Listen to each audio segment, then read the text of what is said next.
জলপেশন two আপনার ঘোষেরহাট ভায়া দুলাঘাট রাস্তা আমি নির্মাণ করি। গজারিয়া থেকে ওসমানগঞ্জের ভিতর থেকে শশীভূষণের রাস্তা আমি নির্মাণ করি। আমি জলপেশন টু আপনার গিয়া কলমি ব্রিজ, সেটা আবার ভেঙে পুরান ব্রিজ ভেঙে আবার নতুন ব্রিজ আপনার নির্মাণ করি, যাতে বাস গাড়ি ট্রাক যেতে পারে। এবং আপনারা শুধু তাই না, শশীভূষণ থেকে আঞ্জুরহাট বাবুরহাট রাস্তা নির্মাণ করি। জলপেশন টু গ্রামগঞ্জের রাস্তা নির্মাণ করি। জলপেশন টু আপনার হাজারীগঞ্জ রাস্তা নির্মাণ করি। আপনার জনতা বাজার থেকে ভুয়ারহাটের রাস্তা নির্মাণ করি। আবার জনতা বাজার থেকে আপনার পশ্চিম দিকে আপনার সেই ওসমানগঞ্জের ভিতরে রাস্তা নির্মাণ করি। বিভিন্ন ইউনিয়নের সাথে আমি এই উপজেলা সদরের সাথে একটা কানেক্টিং একটা যোগসূত্র স্থাপন করি, রাস্তা নির্মাণ করে। আমার এই জলপেশন উপজেলায় ফায়ার ব্রিগেড ছিল না, আমি ফায়ার ব্রিগেড নির্মাণ করি। আমার এখানে আপনার বড় ভবন ছিল না, বড় ভবন নির্মাণ করি। ইউনিয়ন পরিষদের ভবন ছিল না, চেয়ারম্যান সাহেবরা বিচারাচার করতে পারে নাই, আমি প্রত্যেকটা ইউনিয়ন পরিষদের আপনার ভবন নির্মাণ করি। তারপরে হাসপাতাল ছিল না, হাসপাতাল নির্মাণ করি। দক্ষিণে যে একটি হাসপাতাল, সৌদি সাহিত্যে সেখানে একটি হাসপাতাল নির্মাণ করি। এইভাবে মনপুরাতে সিট রাখতে মনপুরার জনগণ আপনার নদী সাথে আসতে হয়, বিভিন্ন সময় তারা নদী নৌকাডুবিতে তারা মারা যায়। সেই জন্য আমি মনপুরাতে সিট রাখ নির্বাচনের আগেই আমি দিয়েছিলাম।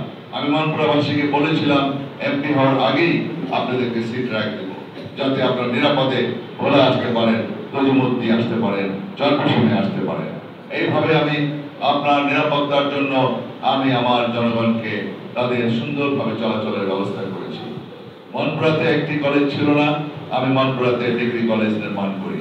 মনপুরাতে মহিলা কলেজ ছিল না, আমি একটি মহিলা কলেজ নির্মাণ করি। জলপেশন উপজেলায় মহিলা কলেজ ছিল না, ফাতেমামতির মহিলা কলেজ নির্মাণ করি। একটি মাত্র কলেজ ছিল জলপেশন কলেজ।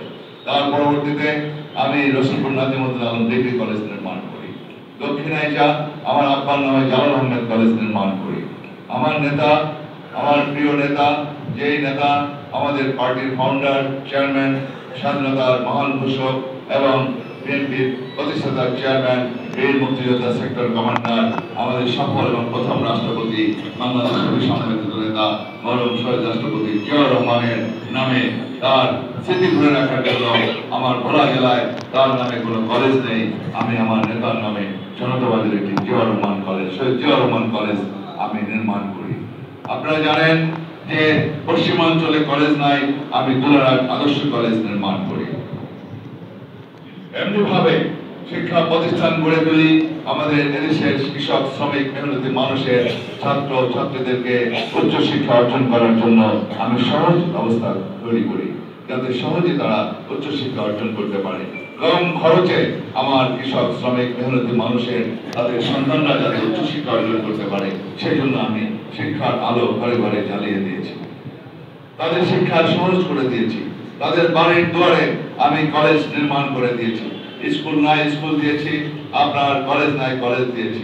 মসজিদ, মাদ্রাসা বিভিন্ন ভাবে আমি 5টি বছর সুযোগ পেয়েছিলাম, সেই সুযোগে সদ্ব্যবহার করেছি। কারণ প্রধানমন্ত্রী, মাননীয় প্রধানমন্ত্রী থেকে শুরু করে মন্ত্রী বাহাদুরদের তাদের সহযোগিতা নিয়ে আমি এই কাজগুলো করতে সক্ষম হয়েছি আল্লাহর ইচ্ছায়।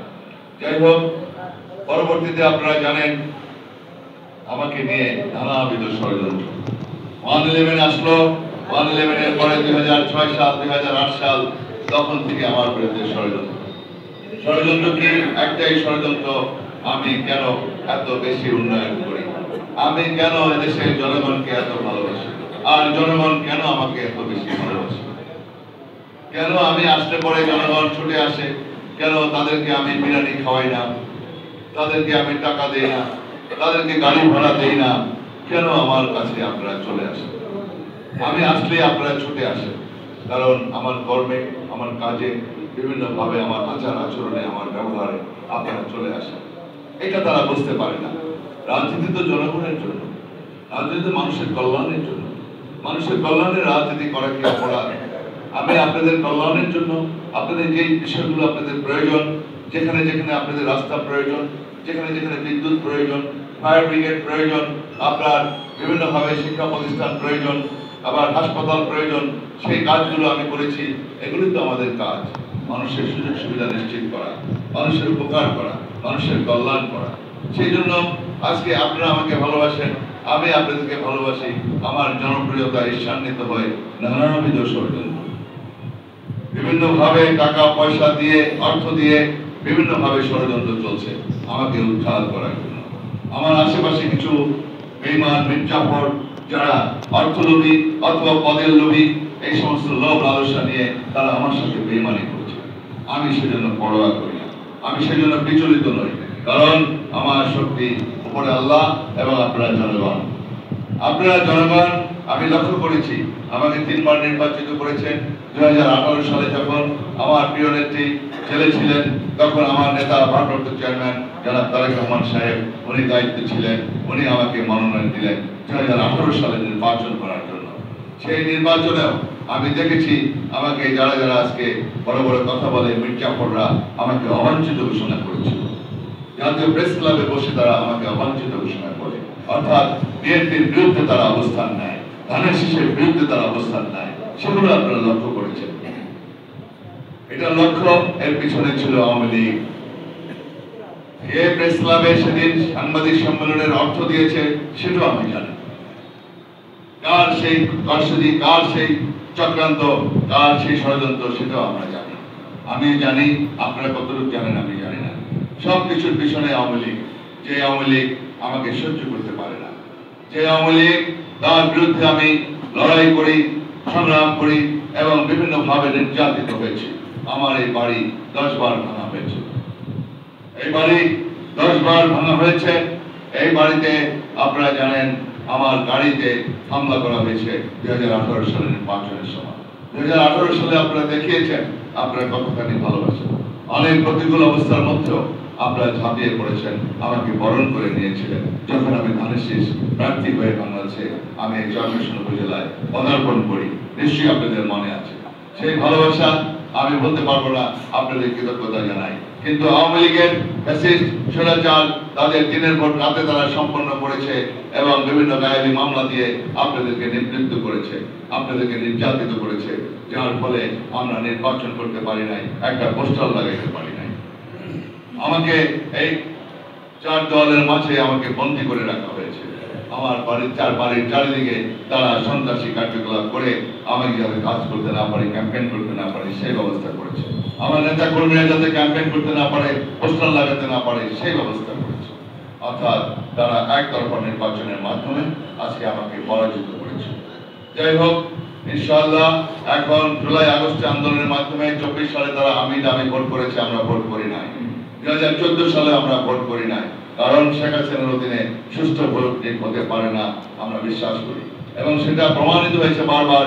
আজকে সুষ্ঠু নির্বাচন শেখ হাসিনার অধীনে কখনই হতে পারে না, যার ফলে তাদের রাজত্বের কারণে, তারা বিভিন্নভাবে লুটপাট করার কারণে, তাদের সিংহাসন পাকাপোক্ত করার জন্য একদলীয় শাসন ব্যবস্থা বাকশালের ন্যায় শেখ হাসিনা, শেখ মুজিবের পথ অনুসরণ করে তারা এগিয়ে যাচ্ছে। যেমনি ভাবে তারা গণতন্ত্রকে হত্যা করে, যেমনি ভাবে তারা ভোটের অধিকার কেড়ে নেয় এবং জনগণের গণতান্ত্রিক অধিকার কেড়ে নিয়েছে আওয়ামী লীগ। আওয়ামী লীগ যখনই ক্ষমতায় আসে জনগণকে তারা ভয় পায়। সুতরাং আজকে এই জনগণের রোষানলে পড়ে সবচেয়ে নির্লজ্জ বেহায়ের মতো শেখ হাসিনা পালিয়ে যেতে বাধ্য হয়েছে। আর জুলাই আগস্টে আন্দোলন সংগ্রামের মধ্য দিয়ে, গণঅভ্যুত্থানের মধ্য দিয়ে আমরা সম্মিলিতভাবে এই স্বৈরাচার মাফিয়া সরকারকে আমরা উৎখাত করেছি এবং নির্লজ্জ বেহার মতো সে পালিয়ে গিয়েছে। পালিয়ে গিয়ে ভারতে তিনি অবস্থান করছেন। ভারত আজকে তাকে নিয়ে তাকে আশ্রয় দিয়েছে, কারণ ভারত তার মাধ্যমে অনেক কিছু পেয়েছে। শেখ হাসিনা নিজেও বলেছেন, আমি ভারতকে যা দিয়েছি সারা জীবন ভারত মনে রাখবে। এমন তার পররাষ্ট্রমন্ত্রী বলেছেন ভারতের সাথে স্বামী স্ত্রীর সম্পর্ক, তো স্বামী স্ত্রীকে তারা আশ্রয় দিয়েছে। সুতরাং বুঝতে হবে যে ষড়যন্ত্র কোথা থেকে হচ্ছে। তাই ভারতের ষড়যন্ত্রকারী যারা আওয়ামী লীগ, এই আওয়ামী লীগের বিরুদ্ধে আমাদের অবস্থান। আজকে বিএনপি এদেশের মাটি ও মানুষের দল। অন্তর্বর্তীকালীন সরকার এসছে, আমরা বিশ্বাস করি অন্তর্বর্তীকালীন সরকারের নেতৃত্বে একটি সুষ্ঠু ঐতিহাসিক নির্বাচন হবে। সেই নির্বাচনে ইনশাআল্লাহ আপনারা সবাই অংশগ্রহণ করবেন, ঐক্যবদ্ধ থাকবেন। আমরা কোনো রকম কোনো বিভ্রান্ত না হয়ে, কারো কোনো কথা কান না দিয়ে, সকল ষড়যন্ত্র চক্রান্ত তাদের বেড়াজাল অতিক্রম করে আপনারা এগিয়ে যাবেন এবং আমাদের বিজয়কে ছিনিয়ে আনবেন, সেটা আমি বিশ্বাস করি। কারণ আপনারা যদি ঐক্যবদ্ধ থাকেন, আমার জনগণ যদি সবাই ইনশাআল্লাহ সবাই যদি বিশ্বাস রাখে, ইনশাআল্লাহ অতীতে যেমনি ভাবে আমাকে বিপুল ভোটে নির্বাচিত করেছিলেন, আগামী দিনে ইনশাআল্লাহ আমরা বিপুল ভোটে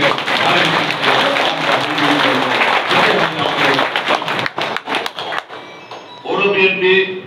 আমি সেলিমকে ধন্যবাদ জানাই, জাহিদ হোসেন সেলিম, তার যে পরিশ্রম, তার যে বিভিন্নভাবে কিছু কিছু লোকের অনুপস্থিতির কারণে আপনারা যে সংগঠিত হয়েছেন, এটা অবশ্যই আমি অভিভূত হয়েছি। এটা প্রশংসার দাবি রাখে। আমি সেলিমকে আন্তরিক ধন্যবাদ জানাচ্ছি তার এই সংগঠিত করার জন্য, তাকে ঐক্যবদ্ধ রাখার জন্য। তাকে আমি মেনি মেনি থ্যাঙ্কস, তাকে অনেক অনেক ধন্যবাদ।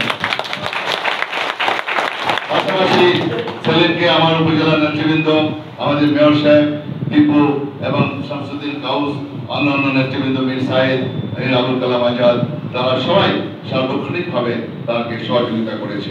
অবশ্যই এটা আমাদের সকল নেতৃবৃন্দের অবশ্যই কৃতিত্ব এবং তারা সেই প্রশংসার দাবি রাখে। আমি বলতে চাই, চরপেশন মনপুরাতে আগামীকাল 3টার সময় আমার উপজেলার সকল নেতৃবৃন্দকে নিয়ে আমি মত বিনিময় সভা করব। আজকে আপনারা আমাকে অত্যন্ত আনন্দিত করেছেন, উৎসাহিত করেছেন, অনুপ্রাণিত করেছেন, আমাকে সাহস জুগিয়েছেন। পৌর বিএনপি অত্যন্ত শক্তিশালী, ঐক্যবদ্ধ রয়েছেন, এটা আজকে আমরা প্রমাণ। আশা করি আপনারা ইনশাআল্লাহ এই যে হারুন পাটোয়ারি এবং সেলিমের নেতৃত্বে আপনারা এগিয়ে যাবেন এবং পূর্ণাঙ্গ কমিটি হবে, আপনাদের পৌরসভার পূর্ণাঙ্গ কমিটি হবে এবং ইনশাআল্লাহ সেই পূর্ণাঙ্গ কমিটি যখন হবে, তাদের নেতৃত্বে আবার আপনারা আরো গতিশীল হবেন, আরো শক্তিশালী হবেন। আমাদের উপজেলা কমিটি হবে, সেই উপজেলা কমিটির নেতৃত্বে আবার চরপেশন উপজেলা আবার গতিশীল হবে, আরো শক্তিশালী হবে, আরো তীব্র থেকে তীব্রতর হবে ইনশাআল্লাহ। এই কথা বলে আপনাদের সকলে সাফল্য জীবন কামনা করছি, দীর্ঘ জীবন কামনা করে আমি আমার বক্তব্য শেষ করছি। আল্লাহ হাফেজ।